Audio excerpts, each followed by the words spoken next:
Good morning. It is 7:24 a.m. on Tuesday, April 23rd, 2019. I'm Christiana Ellis, and I just got up. This is my last week here in South Korea, but, still got to get through and do the thing. But today I felt like talking a little bit about, hello, those of you who joined. Hello, Jack Staples. Hello, hola. I wanted to talk a little bit about spoilers today. Not any specific spoilers, but the concept of spoilers.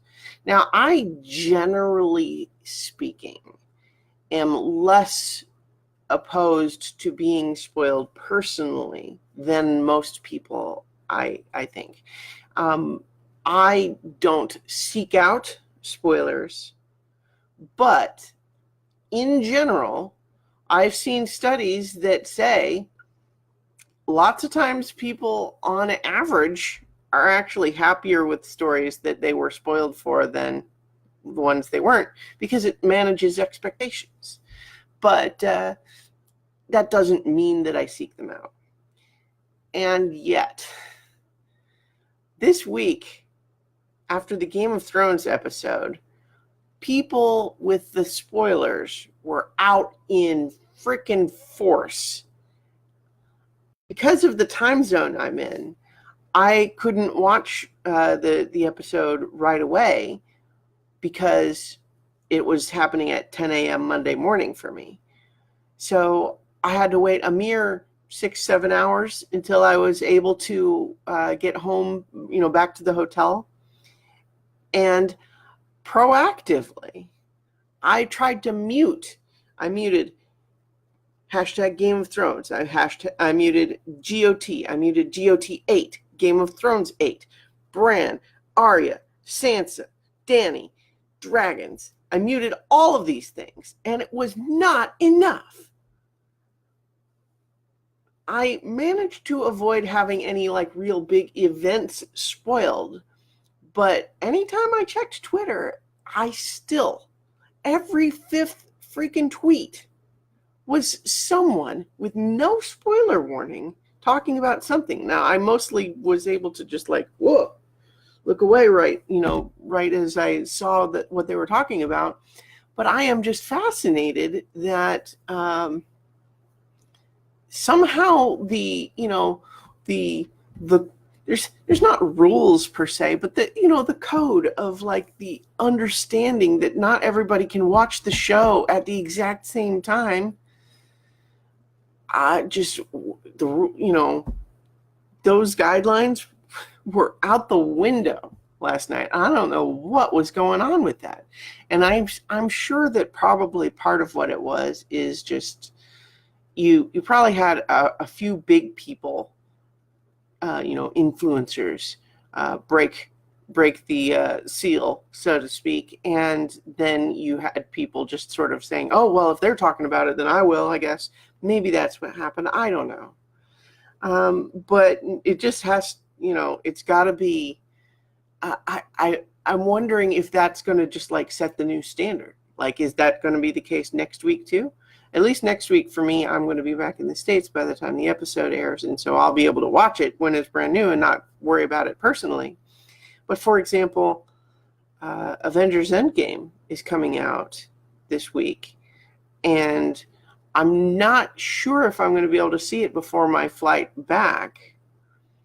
And then my flight back, I'm going to be jet lagged for a couple of days. I don't know what time is going to be the easiest to try to go see it. Am I have to worry about spoilers of that level for Endgame now? Whatever happened to a couple of days, or at the very least, if you can't help yourself, add a little spoiler warning tag, or even just use the appropriate hashtag so people can mute you. Oh my God. And see, so I say this as someone who has previously in the past said spoilers are not that big a deal. So it was something pretty extreme yesterday, and so I saw a number of my friends observing the same thing. So it's like, I don't know if something was in the water yesterday, but you know, I liked the episode when I watched it. And the funny thing was, actually, because I got so paranoid seeing spotting all of these almost spoilers and then looking away and only catching a little half of a sentence here, half of a sentence there, I frankly thought that I got spoiled for something that didn't actually end up happening. So what does that mean? I don't know. But it definitely, so ultimately it messes up your expectation. The reason that I think spoilers in general, oh, my camera's moving around. No, stop, cancel, no. The reason that I am generally, I think spoilers can be a not bad thing is because it allows you to kind of say, I'm able to now accept what this story is instead of what I might have predicted that it would be, and enjoy the story it's telling instead of constantly being on edge, wondering if it's going to tell the story that I expected it to tell. But weirdly, that surge of half spoilers really made it almost the exact opposite case, where instead of just being at peace with seeing what it was going to be, it was thinking that I'd been told it would be one thing but not being sure, and then it turns out it's actually not that. So that's weird. Anyway, I've got to go ahead and get ready for work, so I will talk to you all tomorrow for 5 more minutes. No spoilers. Watching.